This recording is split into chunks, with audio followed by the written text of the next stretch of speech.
ಇನ್ನು Keralam CM VD Satheesan ಪದಗ್ರಹಣಕ್ಕೆ ಈಗ ಕ್ಷಣಗಣನೆ ಆರಂಭ ಆಗಿದೆ. ವಿಡಿ ಸತೀಶನ್ ಸೇರಿ 21 ಸಚಿವರು ಪಟ್ಟಾಭಿಷೇಕಕ್ಕೆ ಎಂಟ್ರಿ ಕೊಡ್ತಾರೆ. ಬೆಳಗ್ಗೆ 10 ಗಂಟೆಗೆ ಸಿಎಂ ಆಗಿ ಸತೀಶನ್ ಪ್ರಮಾಣ ವಚನವನ್ನ ಸ್ವೀಕಾರ ಮಾಡ್ತಾರೆ.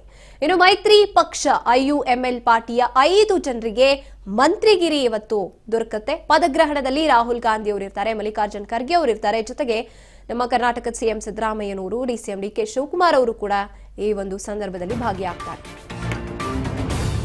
ಕೇರಳಂ ಸಿಎಂ ವಿಡಿ ಸತೀಶನ್ ಪದಗ್ರಹಣಕ್ಕೆ ಕ್ಷಣಗಣನೆ ಆರಂಭ ಆಗಿದೆ. ವಿಡಿ ಸತೀಶನ್ ಸೇರಿ 21 ಸಚಿವರಿಗೂ ಕೂಡ ಪಟ್ಟಾಭಿಷೇಕ ಇವತ್ತೇ ನೆರವೇರುತ್ತೆ. 10 ಗಂಟೆಗೆ ಸಿಎಂ ಆಗಿ ಸತೀಶನ್ ಪ್ರಮಾಣ ವಚನವನ್ನ ಸ್ವೀಕಾರ ಮಾಡ್ತಾರೆ. ಮೈತ್ರಿ ಪಕ್ಷ ಐಯುಎಂಎಲ್ ಪಾರ್ಟಿಯ 5 ಜನರಿಗೆ ಮಂತ್ರಿಗಿರಿ ಸಿಗುತ್ತೆ. ಪದಗ್ರಹಣದಲ್ಲಿ ರಾಹುಲ್ ಗಾಂಧಿ ಅವರು ಇರ್ತಾರೆ, ಮಲ್ಲಿಕಾರ್ಜುನ್ ಖರ್ಗೆ ಅವರು, ಜೊತೆಗೆ ಸಿಎಂ ಡಿಸಿಎಂ, ಕರ್ನಾಟಕದ ಸಿಎಂ ಡಿಸಿಎಂ ಭಾಗಿಯಾಗ್ತಾರೆ. ವಿರೋಧ ಪಕ್ಷದ ನಾಯಕರಾಗಿ ಪಿಣರಾಯಿ ಅವರನ್ನ ಆಯ್ಕೆ ಮಾಡಿಕೊಳ್ಳಲಾಗಿದೆ. ಇನ್ನು ತಮಿಳುನಾಡು ಸಿಎಂ ವಿಜಯ್ ಕೂಡ ಭಾಗಿಯಾಗುವ ಸಾಧ್ಯತೆಗಳಿದೆ. ತಿರುವನಂತಪುರಂನಲ್ಲಿ ಸೆಂಟ್ರಲ್ ಸ್ಟೇಡಿಯಂನಲ್ಲಿ ಪ್ರಮಾಣ ವಚನ ಕಾರ್ಯಕ್ರಮ ಆಯೋಜನೆ ಮಾಡಲಾಗಿರುವಂತದ್ದು. ಈಗಾಗಲೇ ಕ್ಷಣಗಣನೆ ಆರಂಭವಾಗಿದೆ. 10 ಗಂಟೆಗೆ ಸಿಎಂ ಆಗಿ ಸತೀಶನ್ ಅವರು ಪ್ರಮಾಣ ವಚನವನ್ನ ಸ್ವೀಕಾರ ಮಾಡ್ತಾರೆ. ಅವರೊಂದಿಗೆ ಐಯುಎಂಎಲ್ನ 5 ಜನಕ್ಕೆ ಮಂತ್ರಿಗಳಾಗಿ ಅವರು ಪ್ರಮಾಣ ವಚನವನ್ನ ಸ್ವೀಕಾರ ಮಾಡ್ತಾರೆ.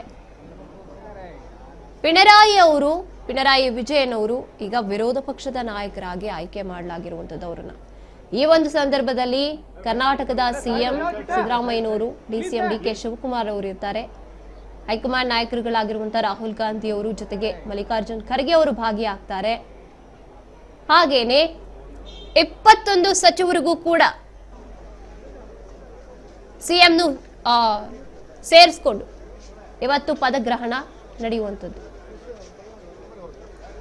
ಇನ್ನು ತಮಿಳುನಾಡಿನ ಮುಖ್ಯಮಂತ್ರಿ ಆಗಿರುವಂತ ವಿಜಯ್ ಕೂಡ ಈ ಸಂದರ್ಭದಲ್ಲಿ ಭಾಗಿಯಾಗೋ ಸಾಧ್ಯತೆಗಳು ಹೆಚ್ಚಾಗಿದೆ.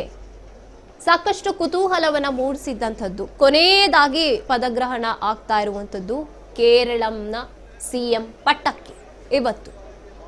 ಎಲ್ಲ ಒಂದ್ ಕಡೆ ಕೆಸಿ ವೇಣುಗೋಪಾಲ್ ಅವರಿಗೆ ಸಿಗುತ್ತೆ ಸಿಎಂ ಪಟ್ಟ ಕೇರಳಂನಲ್ಲಿ ಅನ್ನುವಂತ ಊಹಾಪೋಹಗಳು ಹರಿದಾಡ್ತಾ ಇತ್ತು. ಬಹುತೇಕ ಅವರೇ ಫಿಕ್ಸ್ ಅನ್ಲಾಗ್ತಾ ಇತ್ತು. ಆದ್ರೆ ಕೊನೆ ಹಂತದಲ್ಲಿ ಬದಲಾವಣೆ ಆಗಿರುವಂತದ್ದು. ವಿಡಿ ಸತೀಶನ್ ಅವರಿಗೆ ಸಿಎಂ ಪಟ್ಟ ಸಿಕ್ಕಿರುವಂತದ್ದು ಕೇರಳಂನಲ್ಲಿ.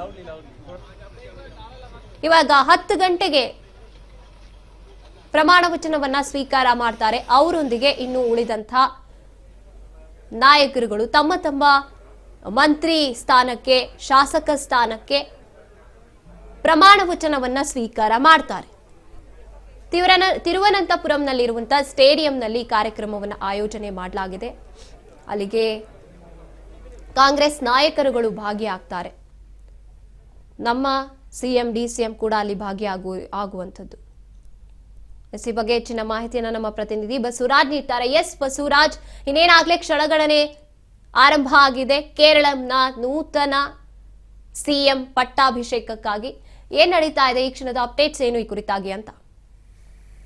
ಗಾಯತ್ರಿ, ಕೇರಳದಲ್ಲಿ ಸಿಎಂ ಆಗಿ ಪ್ರಮಾಣ ವಚನವನ್ನು ಕೂಡ ಕಾಂಗ್ರೆಸ್ ಪಕ್ಷದಿಂದಲೂ ಕೂಡ ಈಗಾಗಲೇ ಸಾಕಷ್ಟು ಸಿದ್ಧತೆಯನ್ನು ಕೂಡ ಮಾಡಿಕೊಂಡಿದ್ದಾರೆ. ಪ್ರಮಾಣ ವಚನ ಕಾರ್ಯಕ್ರಮ ಕೂಡ ಇರುವಂತದ್ದು. ಆ ಒಂದು ಕಾರ್ಯಕ್ರಮದಲ್ಲಿ ಕಾಂಗ್ರೆಸ್ ಪಕ್ಷದ ಎಲ್ಲ ಪ್ರಮುಖ ನಾಯಕರು ಕೂಡ ಭಾಗವಹಿಸ್ತಾರೆ. ಅದರಂತೆ ನಮ್ಮ ರಾಜ್ಯದ ಸಿಎಂ ಆಗಿರ್ತಕ್ಕಂಥ ಸಿದ್ದರಾಮಯ್ಯನವರು ಸಹಿತ ಇದೀಗ ಕೇರಳದತ್ತ ಪ್ರಯಾಣ ಬೆಳೆಸ್ತಾ ಇದ್ದಾರೆ ಅನ್ನುವಂತಹ ಮಾಹಿತಿ ಕೂಡ ಸಿಗ್ತಾ ಇದೆ. ಅವರು ಕೂಡ ಒಂದು ಪ್ರಮಾಣ ವಚನ ಕಾರ್ಯಕ್ರಮದಲ್ಲಿ ಕೂಡ ಭಾಗವಹಿಸ್ತಾರೆ.